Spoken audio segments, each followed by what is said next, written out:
İstəyirəm elə birbaşa mövzuya keçək ki, damar patologiyaları. Gözdə damarın nə kimi patologiyaları ola bilər? Əslində bizim orqanizmimizdə qan damarının çox böyük rolu var. Qan damarı qanın daşıyıcısıdır. Qan isə bizim bədənimiz üçün qida deməkdir. Yəni hər bir canlıya qida ehtiyacdır.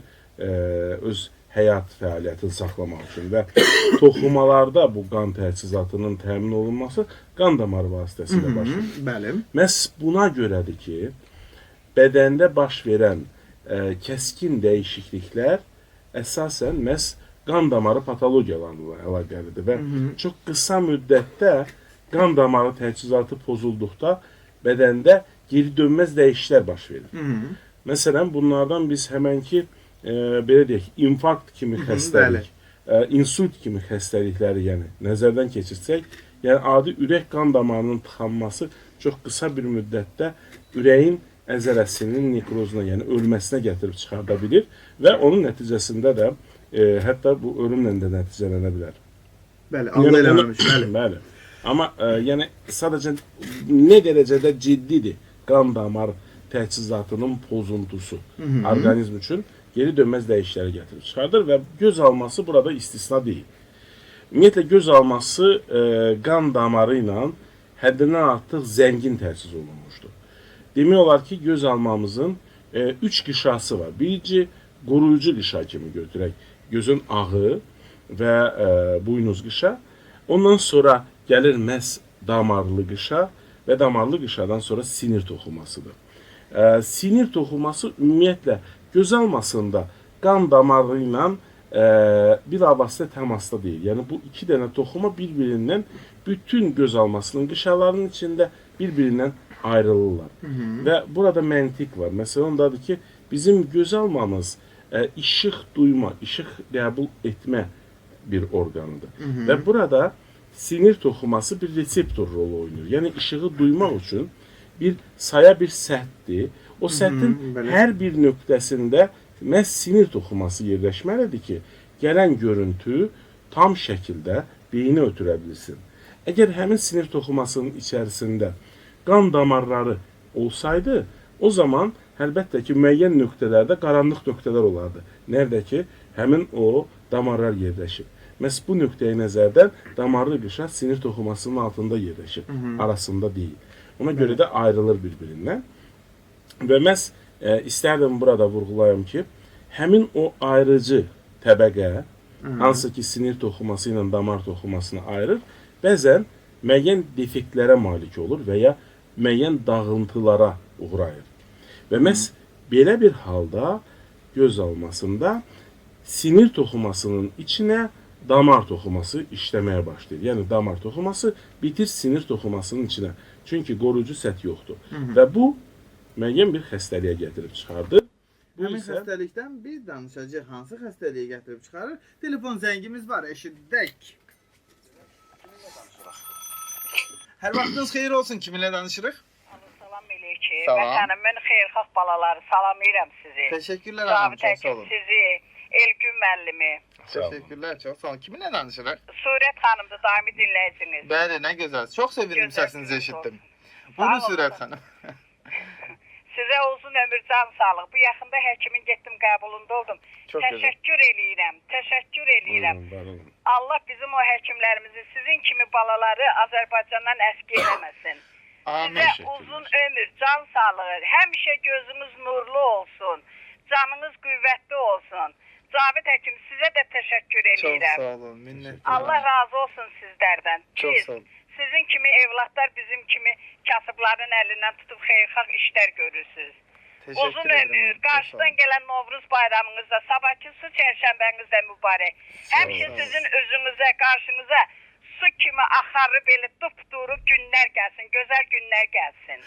Təşəkkürlər, çox sağ Mən olun, də sizə təşəkkür edirəm, razıyam sizdən, Allah da sizdən razı olsun. Təşəkkürlər, çox sağ olun. Sağ olun, var olun. Minnətdaram gözəl sözləriniz üçün. Çox sağ olun.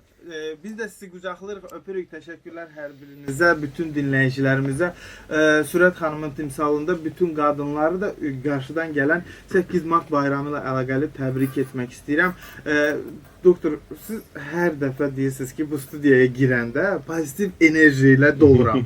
Mən bu enerjini necə doldurmayım ki, mənim belə dinləyicilərim var və bütün dinləyicilərim təbii ki, hər birisi bir-birindən mənim üçün əzizdir və belə gözəl sözlərin qarşısında mən həyata daha da dolğun bağlanmalıyam və kömək göstərmək naminə əlimdən gələn hər bir şey etməliyəm.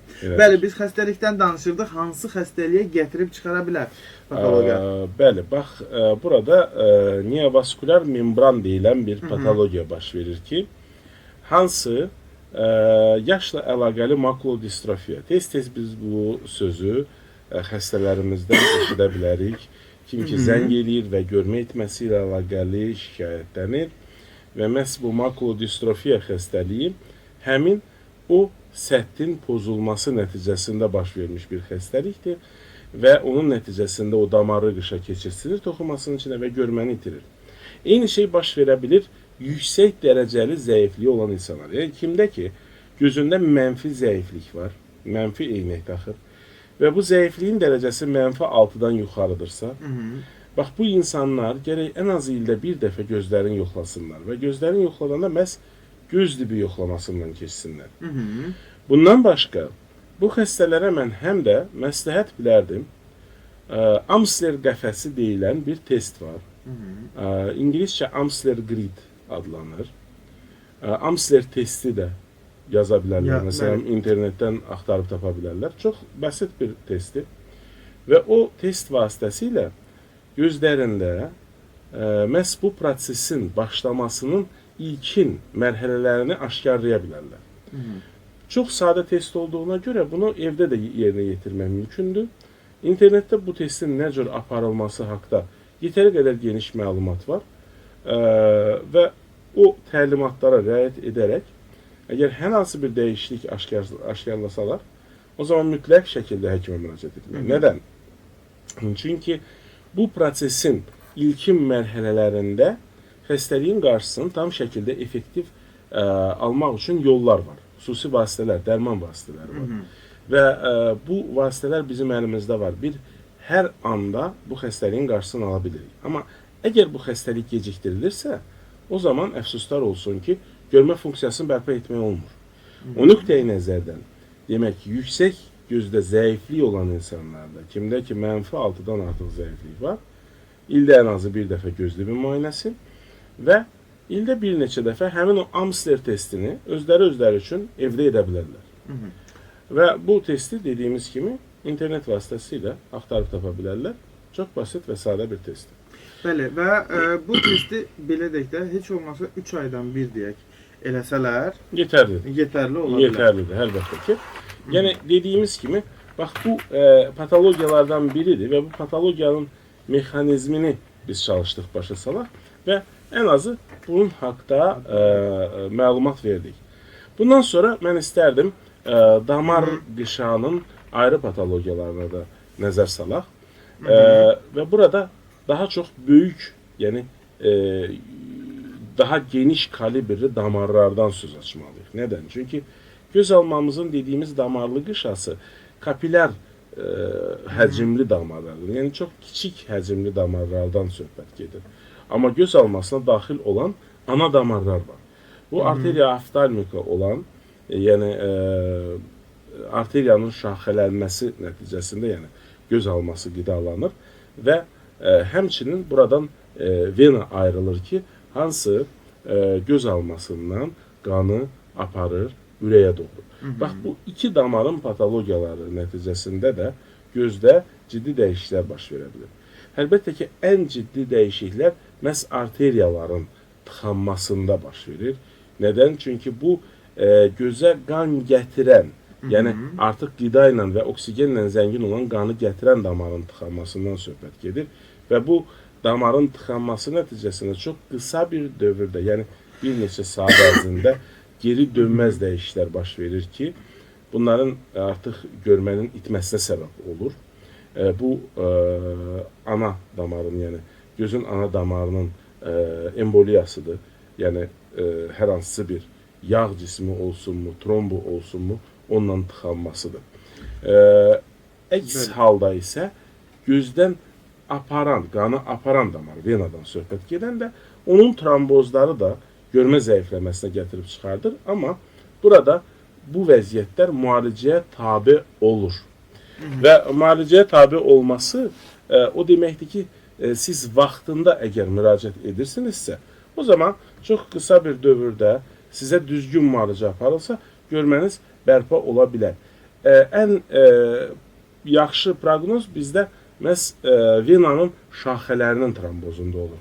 Əlbəttə ki, ana venanın trombozunda proqnoz daha zəif olur, amma yenə də görməni bərpa etmək mümkündür bu patologiya. Bəli, və gözəl məlumat üçün təşəkkür edirəm doktor. Hazırda mən özüm kompüter qarşısında Amsler testini açmışam və özümü yoxlamaq qərarına gəldim. Məncə məndə patologiya yoxdur, çünki burada belə deyək, damaların içində nöqtəni dəqiq görmək tələb olunur məncə. Və bütün dinləyicilərimə demək istəyirəm ki, sadəcə girirsiniz brauzerinizin axtarış bölməsinə, yazırsınız test Amsler'a və bu test haqqında məlumat istər türkcə, istər rusca, istər ingilis dilində çıxır və siz bu testdə belə deyək, istədiyiniz zaman məşğul ola bilərsiniz. Və unutmuruq ki, hər 3 aydan bir, əgər ki sizin gözünüz -6 dərəcədən çoxdursa, görməniz yəni əngəllidirsə, bunu etməyiniz mütləq şəkildədir və hər bir ildən bir də siz həkim qəbulunda olub göz dibinizi yoxlatmalısınız. Bəli, zəngimiz var, eşidək. Hər vaxtınız xeyir olsun. Kiminlə danışırıq? Alo. Bəli, buyurun. Abdullayev Akif. Buyurun Akif bəy, biz sizi eşidirik.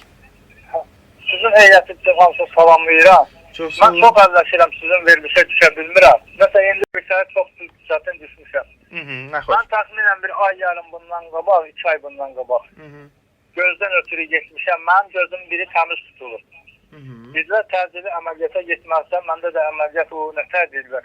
Heç cürə mümkün deyil. Maddiyyat məsələsi mümkün deyil. Heç cürə mümkün deyil. Özüm də yaşlı adamam. Özüm də çox yaşlı adamam. İndi mənim gözümün o birisizə tutulmaq üzrədir. Belə də bir dərman yazıblar bir mənə. Bax, Katasfor. Aydındır, Aydındır. Bir dənə bu dərmandan bir 2 dəfə mübarizə eləmişəm. Təxminən bir ay yarım, 20 gündə bu formada. bir sual verim sizə. Sizə əməliyyatı nə ilə əlaqəli tövsiyə etdilər? Yəni hansı patologiya, hansı xəstəlik adlandırılır? Nə su deyirlər ona? O su gəlib. Qara su, mirvari suyu. Mirvari suyu da var. Mirvari suyu gəlib. Sağ gözümə. Tamam. Onda 2 dəfə, 3 dəfə getmişəm. Üstündə deyir ki, uca qara su gəlmək. Bəli, etapında. Bəli. İndi mənim gözümün biri dənə görmür. Gözümün biri dənə görmür. Biri də sol gözümdə hələ-belə də 10 metrə, 20 metrəyə yaxından kim gəlsə çox çətin tanıyır. Gəlin belə danışaq da. İnşallah ayın 6-sı bizdəki bu nəzərə alınmış tədbirlə əlaqəli siz bizə müraciət edin. Tam təmənnası sizi müayinədən keçirdək. Sizin vəziyyətinizlə yaxından tanış olaq. Ondan sonra tam dəqiqləşdirək ki, hansı patologiyadır, nə dərəcədə, hansı əməliyyat olunmalıdır. Biz sizə çalışacaq köməkli eləyək. Yaxşı? Mən sizə bir şey deyim. Mən əlacsız bir adamam. Valla niyə əlacsız? Bakıya da gəlib, mən Qəbələ rayonundanam, Qəbələ rayonundan. Bakıya da gəlib, mənim qalmağa hazırda vaxtı ikən var idi. İndi nəvələrim zadım hamısı evlənibdi. Qalmağa yerim yoxdur, heç bir mümkün yoxdur. Sizə qalmağa ihtiyac yoxdur. Mən gətirəm də bir adam yoxdur mənim. Bax, onda gərək kimsə bizi götürüb gətirsin Qəbəliyə. Akif bəy, siz əlacsız insan deyilsiniz, çünki sizin yanınızda yaşayan bələdçisi var, bunu unutmayın. Siz sadəcə Bakıya gəlirsiniz və həmin gündə geriyə qayıdırsınız. Təxminən mən sizə deyim ki, Ergün həkimin proseduru, ümumiyyətlə bir müayinəsi maksimum sizin 20 dəqiqə vaxtınızı alacaq. Ən maksimal halda. Ondan sonra siz artıq azadsınız və çıxıb gedə biləcəksiniz evinizə. Bakıda qalmaq niyyətindəsinizsə, Bakıda feyziyab olmaq niyyətindəsinizsə buna qarışa bilməyəcəyik. Amma qalmağınıza sırf bu tədbirlə əlaqəli bizdə zərurət yaranmır. Onlara gəlirsiniz ayın 6 tarixində Elgün həkim sizin gözünüzü müayinə edir. Mən özüm də orada olacağam. Şəxsən mənə yaxınlaşarsınız və mən və Elgün həkim sizin belə deyək müraciətinizə doğru şəkildə cavab verməyə çalışacağıq və əlimizdən gələn bütün köməkliyi biz sizə göstərməyə çalışacağıq. Bəli, biz mövzumuza davam edək. Amma məncə biz mövzumuza davam etməzdən öncə bir zəngimiz var, onu da qəbul edək. Çünki bundan sonra da bir fasilə elan eləyərik. Buyurun. Hər vaxtınız xeyir olsun, kiminlə danışırıq? Salam, hər vaxtınız xeyir olsun. Adım Sərdardır. Buyurun Sərdar bəy, biz seçdirik. Mən birinci sizi salamlayıram. Çox sağ olun. Sağ olun, gözəl verilişdir. Minnətdarıq. Mənim sualım ondan ibarətdir ki, mənim deməli 63 yaşım var. Belə. Bu təxminən bir 3-4 ay bundan qabağa mənim gözümdə belə tor əmələ gələn kimidir. Yəni belə baxanda elə bir gözümün qabağından ağca qana düşür belə. Mən oyla bağlı mənə apravleni verilir, getdim İstanbul klinikası var şeydə Bayılda. Orada göz müayinə elədilər. Mənə dedilər ki, elə bir şey yoxdur, özü keçib gedəcək. Ancaq beləsinə elə bil ki, gözümün qabağından ağca qana düşür, nə bilim nə, bir gözümdə var. Aydındır, gözünüzün qabağında.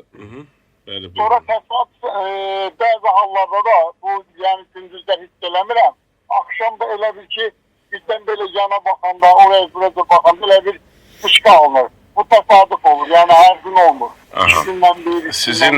Sizin hal-hazırda sadaladığınız əlamətlər torlu qışanın qıcıqlanması nəticəsində baş verən əlamətlərdir və onların baş verməsinin səbəblərindən biri torlu qışanın ətraf hissələrində onunla birləşən şüşəvari cisim və onun arasında olan xüsusi bir membranın dartılmasıdır. Bu ciddi bir məsələdir. Çünki belə əlamətlər nəticədə gətirib çıxarda bilər torlu qışanın qopmasına. Mənim sizə tövsiyəm yenə də bir daha müayinədən keçməkdir. İstəsəz bizə də müraciət edə bilərsiniz. Mütləq şəkildə torlu qışanın periferik hissəsi, yəni ətraf hissəsi yoxlanmalıdır. Həmin o ətraf hissədə müayinə olunsa, əgər hər hansı bir traksiyalar, yəni dartılmalar aşkarlansa, o zaman sizə tövsiyə edərəm göz dibinin bərkidilməsi. Çünki bu ciddi bir fəsada gətirib çıxarda bilər belə hallar. Yəni dediyim kimi, sizin sadaladığınız bütün simptomlar, gözün qabağında qara ləkələr, yəni metamorfopsiyalar və gözün qabağında işıq qığılcımları, bunlar hamısı məhz bu xəstəliyin əlamətləridir. O nöqteyi nəzərdən bir daha sizə tövsiyəm müayinədən keçmək və torlu qışanın periferiyasının, yəni ətraf hissəsini yoxlamaq. Həkimimiz deməli 1537 nömrəli abonentimiz yazır ki, salam çox hörmətli həkimlər, mümkünsə kömək edin. 14 yaşlı oğlanın bir gözündəki zəiflik o biri gözünün də zəifləməsinə səbəb ola bilərmi? Bir də ki, uşağın ciddi idmanla, yəni güləşlə məşğul olması tövsiyə olunurmu? Amma biz zəifliyi bilmirik. 1537 nömrəli abonentimiz, siz zəhmət olmasa zəifliyin dərəcəsini də yazın bizə. Amma biz yenə də sizin sualınıza cavab verəcəyik. Buyurun. Əgər mənfi dərəcəli zəiflikdirsə, o zaman belə insanlara fiziki yüklə müşahidə olunan hər hansı bir işlə məşğul olmaq tövsiyə olunur. Yəni burada əgər güləşlə falan və ya ağır atletika ilə məşğul olmaq istəyirsə, əlbəttə ki, bu tövsiyə deyil. Çünki burada da həmin o torlu qışa qopması deyilən bir fəsadla üzləşə bilər xəstə. İkinci məqam isə, əgər gözün birində zəiflik varsa, o biri gözdə də zəifləmə baş verə bilər. Nədən? Çünki bütün yük düşür bir gözün üstünə və bir göz bütün gün ərzində olan fəaliyyəti saxlamaq məcburiyyətindədir və istər-istəməz həmin o 2 qat gücün altında gözdə də zəifləmə baş verə bilər və bu zəifləmə də müxtəlif formalarda özünü büruzə verə bilər. Bu nöqteyi nəzərdən əlbəttə ki, tövsiyədir belə insanlarda müayinədən keçmək və həmin zəifliyi, hətta belə bir məqamda vurğulayardım ki, əgər cərrahi əməliyyatlarda zəiflik olan insanlarda, cərrahi əməliyyatlarda hər hansı bir yaş məhdudiyyəti varsa, tutalım ki, məsələn, deyirlər 18 yaşından sonra əməliyyat olmalıdır və s. Məhz bu anizometropiya adlanan halla, nə vaxt ki, bir gözdə zəiflik var, o birisində yoxdur, belə insanlara hər hansı bir məhdudiyyət əməliyyat yaşında qoyulmur. Nədən? Çünki nə qədər vaxtından tez olsa belə bu əməliyyat, o qədər o gözlərdə geri dönməz dəyişikliklər inkişaf etməz. Belə ki, məsələn, göz tənbəlliyi, belə ki, qoşa gözün zəifləməsi, bax, bunların qarşısını almaq olar deyə qanunla bu insanlara icazə var əməliyyatı. Bir gözün birində zəiflik varsa, yaşa baxmamalı. Bəli, yaşa baxılmır və əməliyyat hər bir yaşda oluna bilər. Teşekkür ederim cevabınıza göre. Her vaxtınız xeyir olsun, kiminle danışırıq? Salam doktor. Salam. Salamlayıram sizin hər ikinizi. Doktora mənim sualım var, mümkünsə. Buyurun. Ama sizi tanımadıq, üzr istəyirəm. Adım Sədaqə. Buyurun Sədaqə xanım. Mən istəyirəm birincisi ayın altısında müayinəyə gəlmək. Bir də həkimə sualım var indi. Mənim gözümün biri mənfi görür, biri müsbət. Və indi mən o işıq olmalar mənim də bir gözümdə bəzən gecələr çıxıram və elə bir gözümün qabağında nəsə işıq, elə bir nəsə şey yanır. Müayinəyə gəlmək istəyirəm. Deyirəm birinci saat neçədən başlayır həkimdən birinci gəlmək istəyirəm. Çox ətraflı yoxlamaq üçün. Teşekkür ederiz sualınıza göre. Çok sağ olun bizi. Çok teşekkür ederim doktor. Teşekkürler. Radyo vasıtasıyla dinleyin, sizin suallarınıza cevap verecek. Hanımın sualına cevap verirsiniz mi mən? Yəni əslində xanımın sualı daha çox belə deyək, öz simptomlarını sadalanmaq oldu. Yəni sizin gözünüzdə zəiflik varsa və gözünüzdə fərqli zəifliklərdirsə, əlbəttə ki, müayinədən keçmək və müayinədən keçəndən sonra biz sizə tövsiyələrimizi verəcəyik və çalışacağıq sizi bu vəziyyətdən çıxardaq. Qaldı ki, müayinənin vaxtına, əlbəttə ki, səhər saat 9-dan biz başlayacağıq müayinələrə. Müayinələr diri növbə rejimində gedəcək, yəni gəlirsiniz və düşürsünüz qeydiyyata və düşürsünüz növbəyə və axırıncı xəstəyə qədər biz keçən dəfəki olduğumuz kimi, bundan əvvəlki dəfələr olduğumuz kimi axırıncı xəstəyə qədər biz müayinələri edirik və çalışırıq ki, bütün bizə müraciət edən insanların hamısını bizdən razı yola salaq. Bəli. Təbii ki, buna da həkimimizin fiziki imkanları belə də icazə verdiyi qədər saat 10-dan etibarən ayın sonuncu belə deyək bizim dinləyicini də həkimimiz artıq müayinə edir. Ondan sonra artıq klinika ilə sağollaşır. Bizi praktikalarda göstərir ki, bu axşam saat 7-yə qədər də çəkdiyi vaxt olubdur, daha tez bitirdiyi vaxtlar da olubdur. Yazdığınız sualı tam olaraq başa düşmədim və düşməsəm belə yenə də oxumaq məcburiyyətindəyəm. Həkimimiz bəlkə başa düşdü. Salam, hər kəsi salamlayıram. Mən Quba rayonu Qarxun kəndindən sizə qulaq asıram. Çox gözəl. Quba rayonu Qarxun kəndindən bizdən belə ateşli sevgi dolu salamlar. Həkimə bir sualım var. Telefon 4 saat işlətmək gözə zərərlidirmi? Bir telefonu 4 saat işlətmək, yəni yəqin ki, sərasər baxışdan söhbət gedir. Əslində söhbət təkcə telefondan getmir. Ümumiyyətlə gözü yaxına zilləməkdən gedir. Yəni 4 saat dalbadal oxumaq, 4 saat dalbadal kargüzarlıq işi ilə, yəni yazı pozu ilə məşğul olmaq, 4 saat dayanmadan kompüter ekranına baxmaq və həmçinin 4 saat dayanmadan mobil telefondan istifadə etmək və hər hansı bir tam ki zərgərlərdir, saat sazlardır, dayanmadan gözlərin yaxın məsafəyə zilləmək və yaxın məsafə biz dedikdə 60 santıma qədər olan məsafəni nəzərdə tuturuq. Bu ziyandır, sözsüz və uzun müddət bunu təkrarlamaq gözdə ciddi dəyişikliklərə gətirib çıxarda bilir. Akomodasiyanın spazmı adlanan bir vəziyyətə gətirib çıxarda bilir. Gözünüzdə süni mənfi zəifliyi əmələ gələ bilər və gözünüzdəki mənfi zəiflik əgər cavan adamdırsa inkişaf edə bilər. Bütün bunları nəzər alaraq məsləhətim yarım saat gözünüzü yaxına zillədirsə 15 dəqiqə fasilə verin və fasilə zamanı gözünüzü ən uzaq nöqtəyə zilləyin. Tam ki pəncərədə durun və ən uzaq gördüyünüz nöqtəyə gözünüzü kökləyin. Bax, bu halda sizin gözünüz istirahət etməyə imkanını əldə edəcək və gözünüzdəki o, mən bayaq sadaladığım problemlərdən özünüzü qorumuş olacaqsınız. Çok güzel ve bundan savayı da eğer dediğiniz bu işlerle məşğulsunuzsa ve uzun süre siz telefondan və yaxud da hər hansısa yaxına baxmaqla məşğulsunuzsa siz palming metodundan da istifadə etməlisiniz. Keçən dəfə bizim həkimimiz bunu mənə çox gözəl ağlıma iş salıb artıq yol gedə-gedə də artıq gözümü bağlayıram.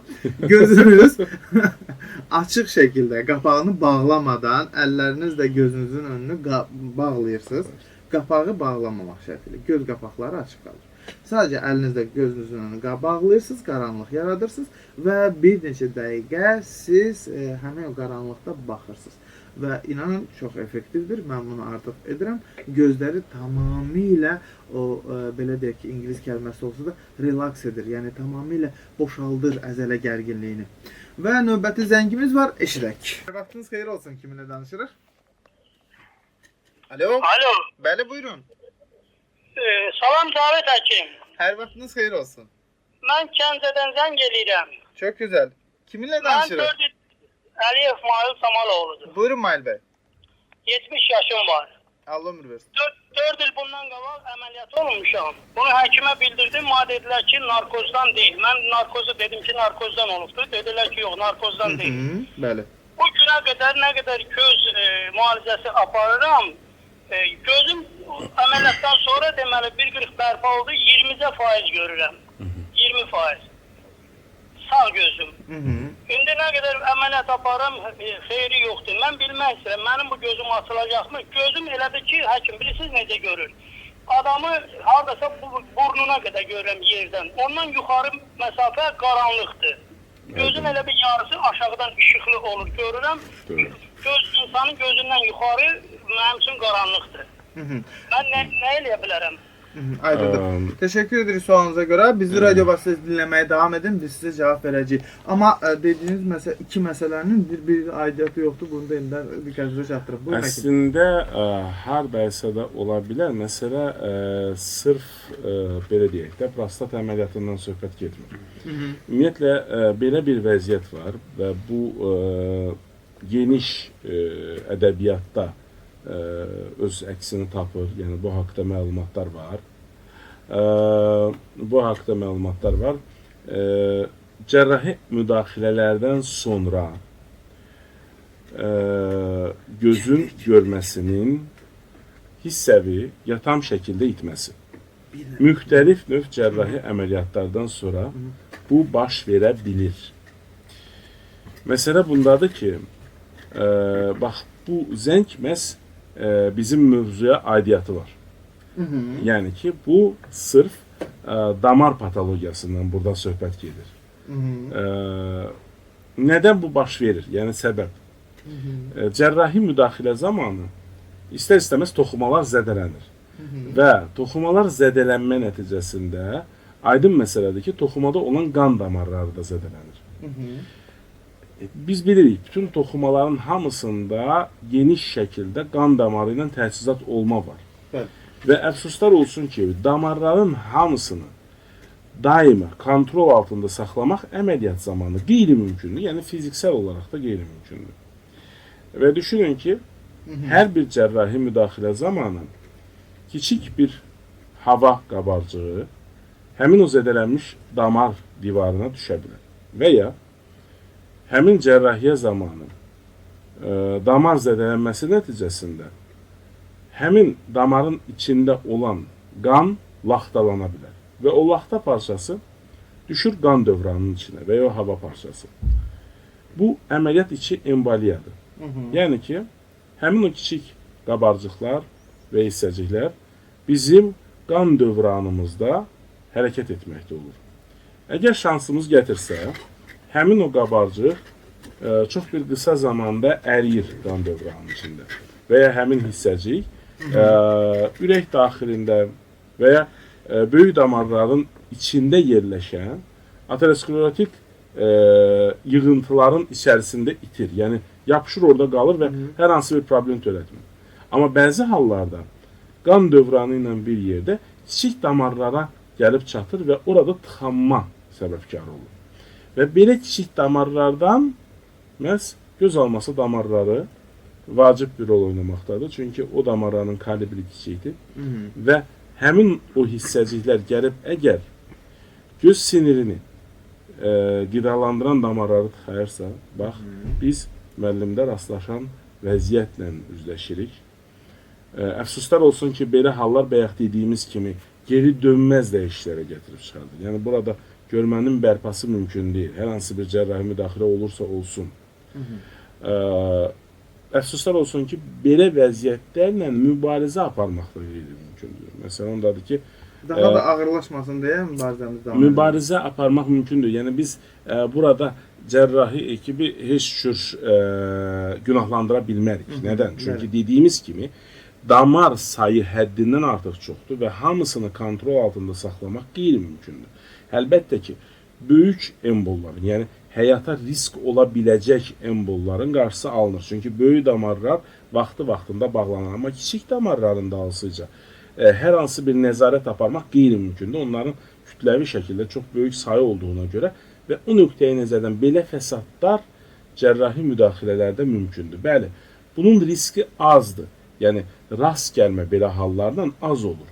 Amma belə bir şey mümkündür və belə hallar baş verdikdə dediyim kimi, əfsuslar olsun ki, hər hansı bir müdaxilə effekt vermir. Yəni, burada hər hansı bir cərrahi əməliyyatlara əl atmaq mənasızdır. Amma yəni, qoşa gözü mütləq qorumaq lazımdır və belə xəstələr əgər təkrarən hər hansı bir cərrahiyə düşürlərsə, bax, bu vəziyyət haqda mütləq cərrahlarını xəbərdar etməlidir. Bəli, təşəkkür edirəm gözəl, ətraflı məlumatınıza görə və hörmətli dinləyicilər, əfsuslar olsun ki, hər kəsi canlı efirə bağlaya bilmirik, çünki vaxtımız sona gəlir çatır və sonuncu bugünə uyğun sonuncu zəngimizi istəyirəm eşidək. Görək, kiminlə danışırıq? Hər vaxtınız xeyir olsun, kiminlə danışırıq? Salam, Sərxandır. Buyurun Sərxan bəy. Həkim, mən elə bir 30 yaşım var. Normal görürəm, uzaq, yaxın, hər yer. Prosto səhər-səhər bax, gözüm sulanır, gözüm axır elə bir. Belə bir şeylərlə rastlaşır. Yalnız səhərlər olur bu? Yox, bir də görsən gün olsa da olur. Amma elə bir ki, gözüm paslarını axır, elə bir içmirsən, necə başa salır, belə bir şey. Gözünüzdən üzr istəyirəm. Hər gündə qayı saxlayır, deyir, yoxlayır. Sərxan bəy, sizin gözünüzdən maye mi axır? Yəni göz yaşı mı axır, yoxsa gözünüzdə bir susdanlıq var? Onu mu demək istəyirsiniz? Susdanlıqda var, arada su da axır. Elə bir əlimlə təmizləyirəm, belə bir şey. Aydındır. Təşəkkür edirik sualınıza görə, bizi efir vasitəsilə dinləyin. Buyurun həkim. Yenə də gözdən əgər su axma varsa, bunun səbəbi bir neçə ola bilər. Bunlardan əsası göz yaşı nöqtəsi, yəni gözdən suyu axarın aparan yolların tıxanmasıdır ki, göz yaşı yolları yuyulmalıdır. Əgər orada hər şey normal olsa, yəni axar yerində, göz yaşı nöqtəsinin genliyi normalda, normal genlikdədirsə, o zaman burada allergik konjunktivit də ola bilər ki, hansı gözdə bax belə bir vəziyyətə gətirib çıxarda bilər. Quru göz sindromunda adətən belə xəstələr həmçinin gözdə batmalardan şikayətlənirlər. Əgər burada batmadan şikayət mən eşitmədim, o nöqtəyə nəzərdən biz ya allergik konjunktivit, ya da ki, göz yaşı kanalının tıxanması haqqında danışa bilərik. Onun üçün də mənim tövsiyəm, burada göz yaşı kanalı yoxlansın. Göz yaşı kanalı yuyulmasından sonra da artıq yəni xəstənin vəziyyəti rahatlaşdırsa heç bir problemi yoxdur. Amma əgər qənədə qalsa bu vəziyyət, o zaman allergik konjunktivitə görə də müayinələr aparılmalıdır. Mütləq şəkildə bəli.